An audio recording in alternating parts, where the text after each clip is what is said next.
Hello everyone, welcome to the defenders YouTube channel.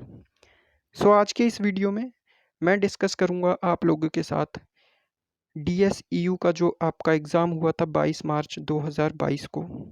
उसमें GK के related जितने question पूछे गए थे, तो मेमोरी बेस्ड क्वेश्चंस हैं ये कुछ जो कि मुझे डिफरेंट एस्पिरेंट से पूछने पर पता चला है। तो कई एस्पिरेंट्स ने मेरे साथ ये क्वेश्चंस शेयर किए थे, तो उन्हीं क्वेश्चंस को मैं लेकर आया हूँ आज की इस वीडियो में। ऑलरेडी मैंने इससे पहले एक और वीडियो बनाई थी जो कि मेमोरी बेस्ड क्वेश्चन पर से रिलेटेड थी। तो उसमें आई थिंक अराउंड 10 से 11 क्वेश्चंस मैंने आपके कवर कराए थे और वो फर्स्ट शिफ्ट के मोस्टली क्वेश्चंस थे। तो आज जो हम इस वीडियो में देखेंगे वो जीके के क्वेश्चंस होंगे जो कि मेमोरी बेस्ड हैं और वो शिफ्ट नंबर सेकंड से रिलेटेड होंगे, यानी कि जो 22 मार्च को सेकंड शिफ्ट थी तो उससे रिलेटेड कई क्वेश्चंस इस वीडियो में मैंने इंक्लूड किए हैं। अगेन ये सिर्फ मेमोरी बेस्ड क्वेश्चंस हैं। डेटा जो होगा इन क्वेश्चन में वो थोड़ा बहुत आगे पीछे या थोड़ा सा मिसमैच हो सकता है, क्योंकि सिर्फ और सिर्फ ये जो याद किए गए या मेमोरी बेस्ड थे बस वही क्वेश्चंस इंक्लूड किए गए हैं। तो इसमें एग्जैक्ट क्वेश्चन आपको वो हो भी सकता है दिख जाए और थोड़े बहुत चेंजेस के साथ भी दिख सकते हैं। ठीक है, तो बेसिकली इन क्वेश्चन की हेल्प से आप ये अंदाज़ा लगा पाएंगे कि जो आपका एग्ज़ाम होने वाला है डीएसयू का उसमें किस तरह के क्वेश्चंस पूछे जा सकते हैं। एक आपको एग्ज़ाम पैटर्न के बारे में पता चल जाएगा ताकि आप फर्दर उसी पैटर्न के अकॉर्डिंग अपनी प्रिपरेशन को अ, एक दिशा दे सकें। ठीक है, क्योंकि ऐसे तो जो जीके वाला पोर्शन होता है बहुत ज़्यादा वास्ट है, तो उसमें एक पैटर्न पता चल जाए कि किस तरह के क्वेश्चंस पूछे जाते हैं, तो आप आसानी से फिर अपने एग्ज़ाम की प्रिपरेशन को कर सकते हैं। तो इस वीडियो को बनाने का मकसद यही है कि आपको एग्ज़ाम पैटर्न के बारे में पता चले कि किस तरह के क्वेश्चंस पूछे जाते हैं। ठीक है, कहीं पता चले कि आप जनरल स्टडीज़ पर बहुत ज़्यादा फोकस कर रहे हैं लेकिन इस एग्ज़ाम में डेली जीके स्टैटिक जीके जो होती है बिल्कुल बेसिक फैक्चुअल उससे रिलेटेड क्वेश्चंस पूछ लिए जाएँ, क्योंकि 22 मार्च को वैसे ही क्वेश्चन पूछे गए थे। तो जो जनरल स्टडीज़ वाला पोर्शन होता है, ठीक है, जो दिल्ली सल्तनत और ये वाला जो पूरे दिल्ली का हिस्ट्री है उससे रिलेटेड इतने ज़्यादा क्वेश्चन नहीं पूछे गए थे। तो इस तरह से आपको एक पैटर्न पता चल जाएगा ताकि आप उसके अकॉर्डिंग अपनी प्रिपरेशन कर सकें। ठीक है, तो अगर आपको इस वीडियो का पीडीएफ चाहिए तो वो आप टेलीग्राम से जाकर डाउनलोड कर सकते हैं, जिसका लिंक डिस्क्रिप्शन बॉक्स में दिया हुआ है। तो आज की वीडियो जो कि होगी मेमोरी बेस्ड क्वेश्चंस, उसको स्टार्ट करते हैं। तो देखिए, एक क्वेश्चन पूछा गया था 22 मार्च को ही सेकंड शिफ्ट में, ज़री ज़रदोज़ी से रिलेटेड आया था। बेसिकली ज़री ज़रदोज़ी क्या है, एक तरह की एम्ब्रॉयडरी है। तो एग्जैक्ट क्वेश्चन तो याद नहीं है लेकिन ये ज़रूर पता है कि ज़री ज़रदोज़ी से रिलेटेड ही क्वेश्चन पूछा गया था। तो अब वो क्वेश्चन कुछ भी हो सकता है, तो मैंने यहाँ पर कुछ चीज़ें भी लिख दी हैं। बेसिकली जो ज़री ज़रदोज़ी है ये भारत में किस देश से आई थी, तो प्रशिया से ये इंडिया में आई थी। प्रशिया मतलब ईरान, जो आज आप ईरान देखते हैं, तो वहाँ पर ये पहले बहुत ज़्यादा फेमस थी, तो वहाँ से ये इंडिया में भी इसका चलन हो गया मिडीवल इंडिया के टाइम में।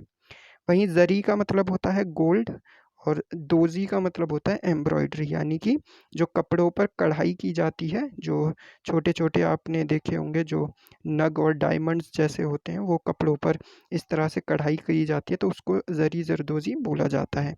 और ये ज़री ज़रदोज़ी बहुत ज़्यादा फेमस है सूरत के अंदर और लखनऊ के अंदर। ठीक है, यहाँ पर आपको ये बहुत ज़्यादा फ़ेमस है और यहाँ पर इस तरह की शॉप्स आपको बहुत मिल जाएँगी, जहाँ पर ज़री ज़रदोज़ी का काम किया जाता है। ठीक है, तो ये इस क्वेश्चन से रिलेटेड इन्फॉर्मेशन थी। अब होपफुली इससे ही रिलेटेड कोई क्वेश्चन पूछा गया होगा ज़रदोज़ी से।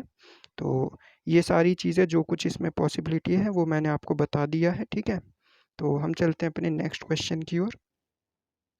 तो एक क्वेश्चन पूछा गया था, बेसिकली आपका चाणक्यपुरी रिलेटेड क्वेश्चन था। चाणक्यपुरी से, दिल्ली में चाणक्यपुरी है, आपको पता होगा।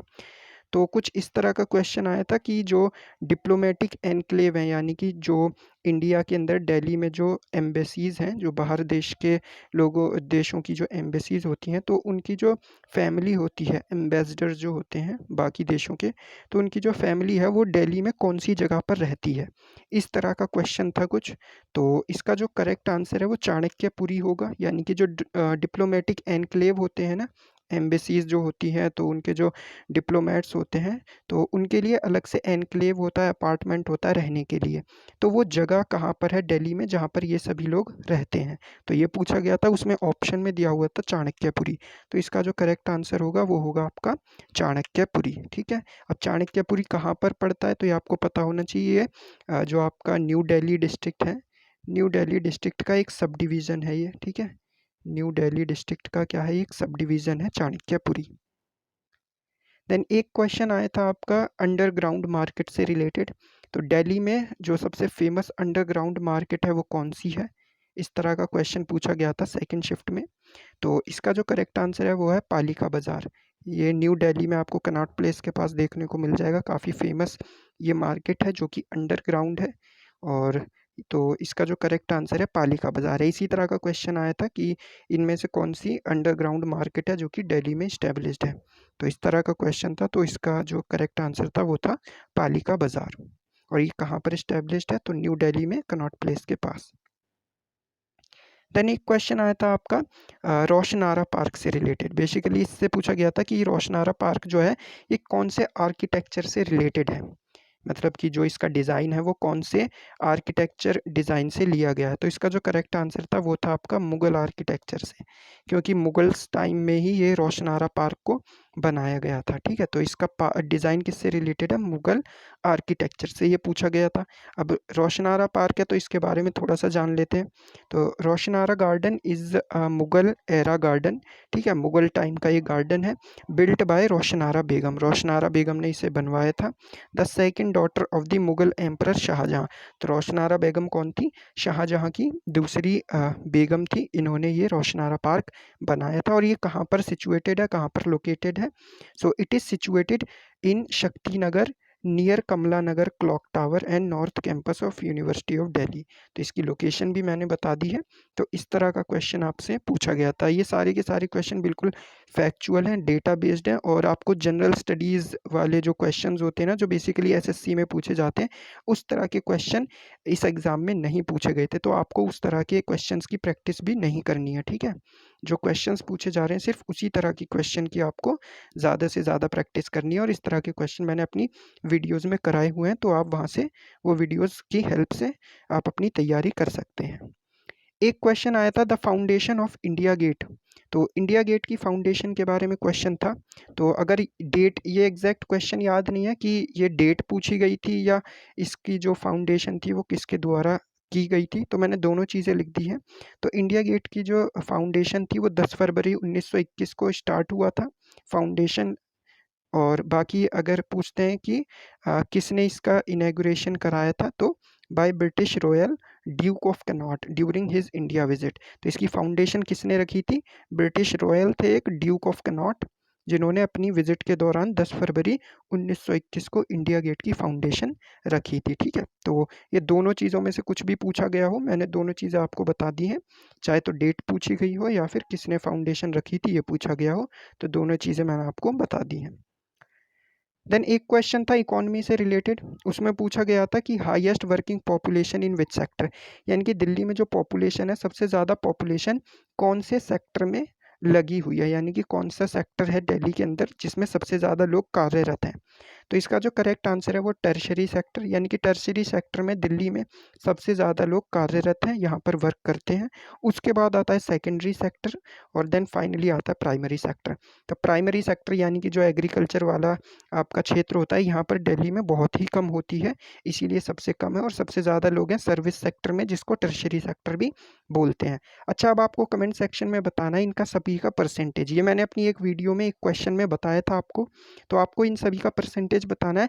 टर्शरी में कितने कितने प्रतिशत लोग टर्शरी सेक्टर में दिल्ली में कार्यरत हैं, कितने प्रतिशत लोग सेकेंडरी में, और कितने परसेंटेज प्राइमरी सेक्टर में दिल्ली के अंदर आपको वर्किंग पॉपुलेशन देखने को मिलेगी, ठीक है? ये आपको कमेंट सेक्शन में बताना है। देन एक क्वेश्चन आया था न्यू दिल्ली डिस्ट्रिक्ट के सब डिवीज़न से रिलेटेड, ठीक है? तो वैसे तो दिल्ली में 11 डिस्ट्रिक्ट हैं, लेकिन उन डिस्ट्रिक्ट को भी सब डिवीज़न्स में बाँटा गया है, ठीक है? हर एक डिस्ट्रिक्ट के आपको 3-3 सब डिवीज़न देखने को मिल जाएँगे। तो एक क्वेश्चन इस तरह का पूछा गया था कि न्यू दिल्ली का इनमें से कौन-सा एक सब डिवीज़न नहीं है? ठीक है, तो इस तरह का क्वेश्चन था। तो न्यू दिल्ली का पूछा गया था। तो न्यू दिल्ली के अभी-अभी मैंने बताया भी था आपको 3 सब डिवीज़न है। पहला चाणक्यपुरी, दूसरा दिल्ली कैंट, तीसरा वसंत विहार। तो ये 3 जो हैं ये न्यू दिल्ली के सब डिवीज़न है। तो इसके अलावा एक और ऑप्शन होगा जो कि इसका सब डिवीज़न नहीं था, तो वही आपको आंसर में उसको क्लिक करना था, ठीक है? तो ये इस बेसिकली डिस्ट्रिक्ट से रिलेटेड आया था कि कौन-सा सब डिवीज़न नहीं है न्यू दिल्ली का। तो इस तरह से 11 डिस्ट्रिक्ट हैं दिल्ली में और सभी के 3-3 सब डिवीज़न हैं।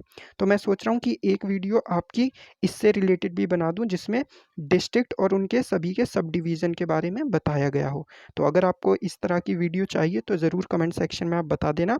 मैं नेक्स्ट वीडियो डिस्ट्रिक्ट से रिलेटेड बना दूँगा जिसमें डिस्ट्रिक्ट और उनके सब डिवीज़न के बारे में बताया गया होगा, ठीक है? तो अगर आपको चाहिए वीडियो तो आप ज़रूर कमेंट सेक्शन में बता देना। इसके बाद एक क्वेश्चन आया था इंडियन इकोनॉमी से रिलेटेड कि इंडियन इकोनॉमी किस तरह की है। तो ये तो बहुत ही आसान सा क्वेश्चन था। आपको पता ही होगा इस वक्त दुनिया में मोस्टली इकोनॉमीज़ जो हैं वो सारी की सारी मिक्स्ड इकोनॉमी है। ठीक है? तो यहाँ पर आपको कैपिटलिस्ट भी मिलेंगे, सोशलिस्ट भी। तो दोनों तरह की जो इकोनॉमी होती है उन दोनों का मिक्सचर है, उसको ही बोलते हैं मिक्स्ड इकोनॉमी। ठीक है?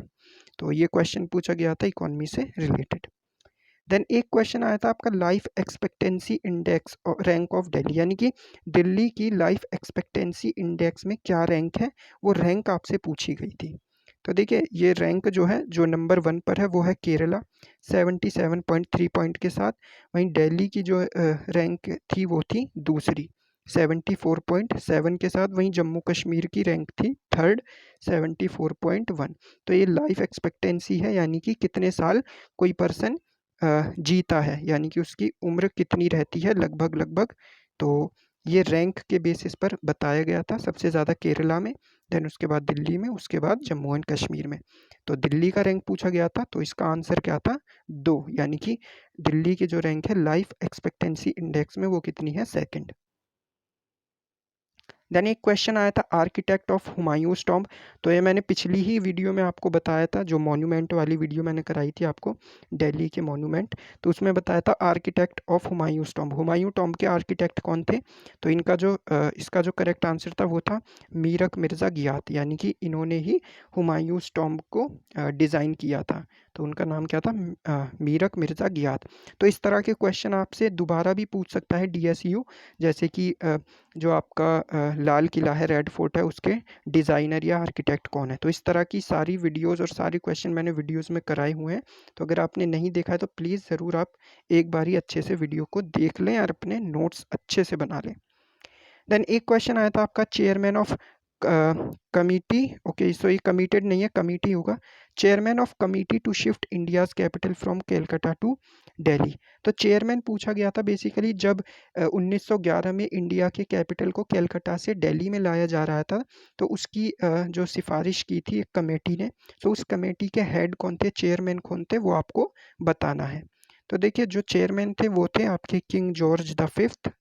ठीक है, और अगर ये पूछा था क्वेश्चन में कि उस वक्त वॉइस रॉय कौन थे, तो वॉइस रॉय कौन थे, लॉर्ड हार्डिंगे। एग्जैक्ट क्वेश्चन मुझे पता नहीं है कि उन्होंने क्या पूछा था, वॉइस रॉय पूछा था या चेयरमैन पूछा था, लेकिन ज़्यादातर बच्चों ने बोला था कि चेयरमैन के बारे में बताया गया था।